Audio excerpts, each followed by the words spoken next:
Bonjour, mesdames, messieurs, chers amis. Je suis ravi d'être parmi vous aujourd'hui parce qu'en effet, les délais de paiement sont un sujet important, je le crois, depuis le premier jour, non pas simplement parce que Jean-Yves Lorenzi m'en a convaincu ardemment, comme il vient de le démontrer à nouveau, mais parce que je crois véritablement que c'est un sujet essentiel de notre vie économique. Et c'est pourquoi tous les 6 mois, au-delà des mesures prises, j'ai souhaité pouvoir avoir un rendez-vous avec l'ensemble des parties prenantes pour rendre compte, évaluer et analyser justement la progression. D'abord parce que c'est un sujet d'ordre public économique. Moi, je crois à la liberté, dans la vie en général, dans la vie économique en particulier, mais il n'y a pas de liberté sans règle de la liberté. Sinon, c'est la loi du plus fort, la liberté. Et donc, l'ordre public économique, il est tenu par quelques règles qui évitent justement au plus gros, au plus fort, d'être le prédateur du plus faible. Et au sein de cet ordre public économique, il y a les règles de la bonne concurrence et il y a les règles relatives au délai de paiement. Parce que c'est par ce truchement que les plus petites entreprises peuvent se retrouver strangulées, que les plus fragiles, parfois les plus innovants, qui ont d'ailleurs des besoins en trésorerie, se trouvent fragilisés.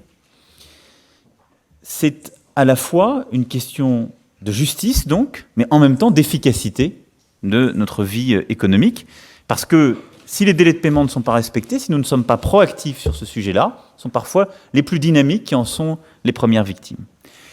Ensuite, parce que ce sujet des délais de paiement requiert une mobilisation continue.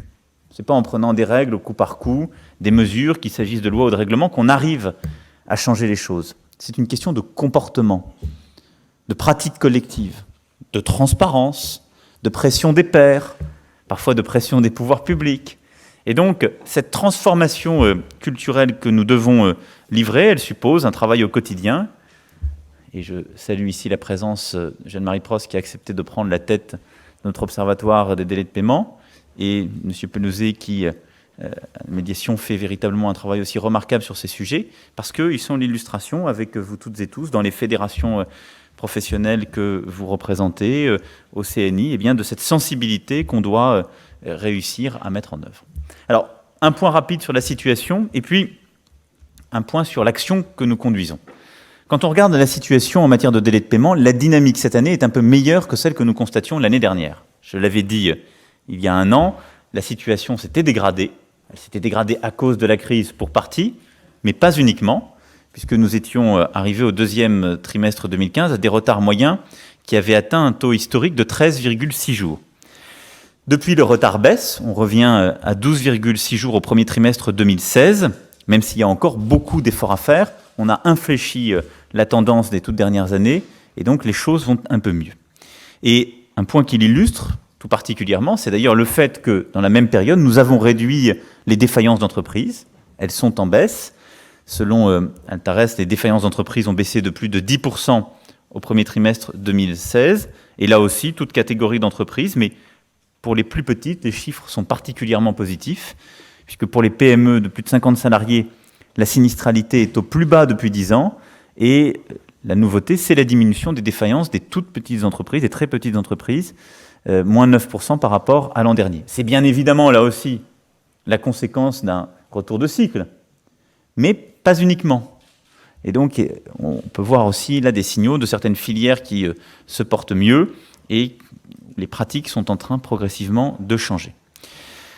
Ces assises témoignent du fait que de nombreuses entreprises et donneurs d'ordre publics affichent des comportements exemplaires dans la matière, que plusieurs grands groupes ont pris conscience de la transformation à conduire, que plusieurs ETI aussi et PME, parce qu'il existe des problèmes de délai de paiement entre les PME, qu'il ne faut pas non plus négliger, ont également intégré ces nouvelles donnes. Et je veux ici féliciter celles et ceux qui seront récompensés tout à l'heure, parce que vous montrez que les acteurs économiques savent faire preuve de responsabilité. Et donc parfois, il faut dénoncer les pratiques qui ne sont pas acceptables, et en même temps, il faut savoir récompenser celles et ceux qui se mobilisent. Et je veux tout particulièrement saluer aussi les organisateurs de ces assises qui génèrent une dynamique fondamentale en distinguant justement ces bonnes pratiques, en encourageant les entreprises à aller sur cette voie. Malgré tout, la situation reste insatisfaisante. Et la dynamique que j'évoque en ce premier trimestre de l'année Elle est largement le fruit de la reprise économique qui s'amorce au niveau national, le début d'un cercle vertueux, en tout cas j'ose l'espérer, mais les entreprises qui affichent des comportements exemplaires demeurent minoritaires. La majorité du temps, les retards de paiement ne sont pas volontaires, je le sais bien, les entreprises sont prises en étau entre des paiements qu'elles reçoivent elles-mêmes en retard et ce qu'elles doivent aux autres, mais le résultat est malgré tout le même. Et les tendances de fond dans notre économie demeurent sur ce sujet préoccupantes, surtout lorsqu'on se compare. Les retards de paiement restent en France à un niveau qui, dans l'absolu, est trop élevé. 12,6 jours en moyenne de dépassement, c'est déjà beaucoup trop. Les taux d'entreprises qui règlent leurs factures avec plus de 30 jours de retard restent anormalement hauts en France. Il reste de 8%. Il est de 1,3% en Allemagne. Et au final, moins de 40% des factures sont payées à l'heure, alors que ce taux atteint 75% en Allemagne. Donc vous voyez bien qu'il s'agit là aussi d'un sujet culturel, d'une organisation collective de notre économie. Évidemment, sur le plan légal, tout ça n'est pas acceptable, mais c'est aussi un frein dans la dynamique de reprise.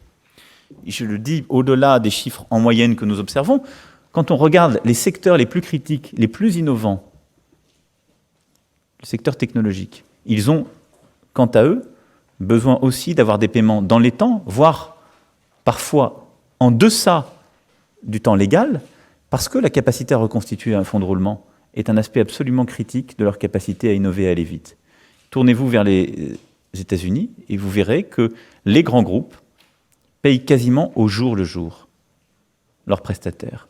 Interrogez les Français et les Françaises qui réussissent aux États-Unis avec des startups, dans le B2B, comme il convient de l'appeler, et ils vous expliqueront pourquoi ils ont eu tant de difficultés en France pour le faire. Les délais de paiement, bien souvent. Parce que dans ces phases critiques de croissance, dans ces secteurs critiques d'innovation où il faut justement de la trésorerie pour pouvoir innover vite, au-delà des levées de capitaux, la capacité à justement changer la donne entre le grand groupe et fournisseurs, entre grands groupes et PME, est absolument décisive.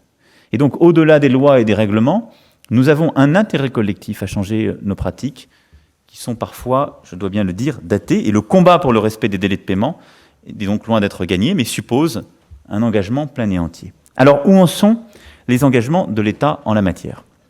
Lors de la conférence de presse du 23 novembre dernier, j'avais annoncé plusieurs mesures en matière de délais de paiement, et l'événement d'aujourd'hui est l'occasion pour moi de faire un point d'étape. D'abord, le durcissement des contrôles et des sanctions. Côté contrôle, nous maintenons la dynamique engagée l'année dernière. En 2015, la DGCCRF a mené plus de 2500 contrôles. Elle a lancé près de 200 procédures et prononcé plus d'une centaine de sanctions. Pour 2016, nous avons lancé un nouveau plan de contrôle ambitieux.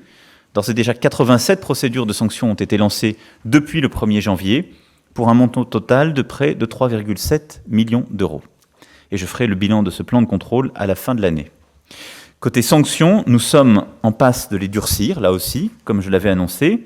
L'objectif est de les rendre plus dissuasives. Cela suppose que le retard de paiement soit condamné par une amende proportionnelle aux bénéfices que les entreprises peuvent en tirer, parce que, historiquement, les amendes qui étaient, qui condamnaient ces pratiques étaient si faibles qu'elles n'étaient pas désincitatives pour beaucoup d'acteurs.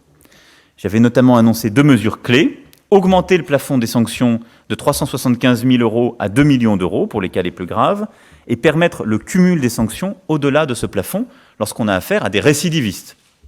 Ces mesures ont été intégrées dans le projet de loi Transparence et je les défendrai demain matin à l'Assemblée nationale. Elles participent justement de cette nécessaire clarté à apporter à notre dispositif et du caractère absolument intangible de la détermination qui est la nôtre. J'avais ensuite annoncé un renforcement de la transparence. D'abord, avec la reprise des travaux de l'Observatoire des délais de paiement, c'est chose faite. Les travaux ont repris en décembre 2015 sous la présidence nouvelle de Jeanne-Marie Prost et un rapport a été publié le 7 mars dernier. Ensuite, avec la systématisation de la pratique du name and shame, comme nous empruntons ce terme aux anglo-saxons, pratique inhabituelle en France, mais qui elle aussi a un caractère dissuasif puisqu'elle consiste à nommer précisément les entreprises qui font l'objet des sanctions les plus fortes. Ça n'est agréable pour personne, ni pour le ministre qui les cite, ni pour les entreprises concernées. Simplement, ça fonctionne. parce que très peu d'entreprises ont envie de se retrouver dans ce palmarès. Donc, cela a un effet dissuasif, donc cela change les pratiques, parce que cela stigmatise. Et à l'ère de la transparence, je pense que cela a une vertu. Pour beaucoup d'entreprises, cela a fonctionné. Il ne s'agit pas ici de discréditer telle ou telle entreprise, mais de montrer que nous avons une tolérance zéro et d'afficher uniquement celles et ceux qui ont fait l'objet des sanctions les plus lourdes. Donc cette politique, je l'ai amorcée en fin d'année dernière, en publiant les plus grosses amendes sur le site internet de la DGCCRF. En 2015, 6 décisions ont fait l'objet d'une telle publication. Et nous continuons cette année. 6 décisions ont déjà fait l'objet d'une publication sur le site internet de la DGCCRF à l'issue du premier trimestre. Et 16 autres procédures de sanctions prévoyant la publication de l'amende sont actuellement en cours. Et dans le cadre de la loi Transparence, nous introduirons un principe de publicité systématique afin de faire de cette pratique que j'ai introduite une règle et afin précisément que cette contrainte de transparence rentre aussi dans les comportements et intègre pleinement, si je puis dire, l'organisation collective qui est la nôtre. J'avais annoncé une exemplarité renforcée de la part du secteur public. Vous l'évoquiez à l'instant, monsieur le professeur, à juste titre. D'abord, les entreprises publiques n'étaient pas dans le champ de la LME, ce qui n'était pas justifiable ou justifié. Et la loi croissance a permis de corriger cette différenciation, puisque depuis la loi du 6 août, nous avons inscrit dans le champ des contrôles de la DGCCRF les entreprises publiques. C'est une nouveauté, mais elles peuvent du coup faire l'objet de sanctions, d'un contrôle renforcé. C'est le cas aujourd'hui. Puisqu'il y avait des pratiques qui étaient déviantes, elles feront l'objet du même contrôle que pour les entreprises du secteur privé. Les mauvais payeurs se trouvent dans le public comme dans le privé. Certains ont même tendance à dire qu'il y en a davantage dans le secteur public. Certains donneurs d'ordre public affichent des retards qui excèdent parfois la moyenne, 16 jours pour certains ministères, 20 jours pour certaines collectivités, ce qui n'est pas acceptable, même si dans l'ensemble des ministères, nous avons réduit les délais de paiement au-delà même des objectifs de la loi de modernisation de l'économie, et je continuerai à réduire ces délais de paiement. Les engagements que nous avons pris là-dessus sont donc un renforcement des contrôles de la DGCCRF, incluant les entreprises publiques. L'Observatoire des délais de paiement a été élargi aux représentants des collectivités locales et du secteur hospitalier. L'arrêté actant cette évolution a été signé en début de semaine et permettra là aussi d'élargir le champ du travail de transparence que nous conduisons. Mais il y a encore de gros efforts qui restent sur ce volet à accomplir. L'étude d'ailleurs qui va vous être présentée cet après-midi est sans ambiguïté. Les décideurs publics sont très mal perçus par les fournisseurs parce que les délais de paiement sont insuffisamment respectés, parce qu'il arrive même que les intérêts moratoires prévus par la loi ne soient pas payés dans certaines situations. Et pire, près de la moitié des fournisseurs estiment que la situation se dégrade. Donc sur ce sujet-là, nous allons maintenant focaliser toute notre énergie. Et je considère que la priorité de la prochaine bataille pour les 6 prochains mois se fera sur la sphère publique, eu égard à ces constats. Avec plusieurs éléments. D'abord, nous avons besoin d'une visibilité aussi claire et objective que possible sur la situation. Et donc l'Observatoire doit ici jouer un rôle important, servir aussi, je dirais, d'instance de transparence. Les nominations de début de semaine vont en ce sens, mais nous ferons un point dans les 3 mois pour en tirer toutes les conséquences et regarder les catégories de collectivités. On le sait bien, il y a quelques ministères pour des raisons budgétaires qui ont fait l'objet des dépassements que j'évoquais. On a quelques catégories de collectivités. Il faut maintenant renforcer les contraintes, les règles de bonne pratique et aussi les sanctions. Et nous devons, quoi qu'il arrive, améliorer le respect des délais par les donneurs d'ordre public. Et pour cela, j'ai confié à Pierre Pelouzet une mission sur l'amélioration des pratiques. Il a commencé un important travail avec les collectivités. J'ai moi-même, en fin d'année dernière, écrit à l'ensemble des associations de collectivités pour leur demander un travail conjoint, puisque vous savez que je ne suis pas en mesure, sur ce qui ne dépend pas de l'État stricto sensu, d'avoir des pratiques prescriptives, compte tenu de la libre administration des collectivités territoriales. Mais donc notre souhait, comme je l'avais annoncé, et c'est le travail qui sera fait par Pierre Pelouzet en lien avec l'Observatoire, c'est de finaliser cette charte de bonnes pratiques, et je souhaite qu'on puisse aboutir très rapidement pour engager l'ensemble des décideurs publics autour de cette charte. Nous en tirerons ensuite des règles de transparence et de sanctions pour que les pratiques dans la sphère publique changent profondément, puisque les premières victimes de ces pratiques, ce sont les PME et les TPE de nos territoires. Voilà, mesdames et messieurs, ces assises des délais de paiement nous rappellent au fond 2 choses. D'une part, elle rappelle que les retards de paiement ne sont pas une généralité. Il y a des entreprises qui affichent de bonnes pratiques, vous les mettez en valeur et je crois que c'est important. Et d'autre part, elle rappelle que les retards de paiement ne sont pas non plus une fatalité. On peut se mobiliser, on peut prendre des décisions et agir en renforçant la transparence, en responsabilisant les acteurs, quand c'est nécessaire, en sanctionnant. Et puis, vous allez, durant toute cette journée de travail, regarder aussi les voies et moyens d'agir pour faciliter la vie de certaines entreprises, en discutant de l'utilisation des nouvelles technologies, de solutions de factures électroniques, des possibilités offertes par la FinTech pour régler les problèmes de gestion de factures qui sont aussi parfois à l'origine de nombreux retards. D'autre part, en agissant pour véritablement améliorer l'innovation dans ce domaine. Donc il y a aussi une transformation positive qui doit aider à la transformation de ces comportements. Voilà en quelques mots les convictions et les décisions que je voulais partager avec vous.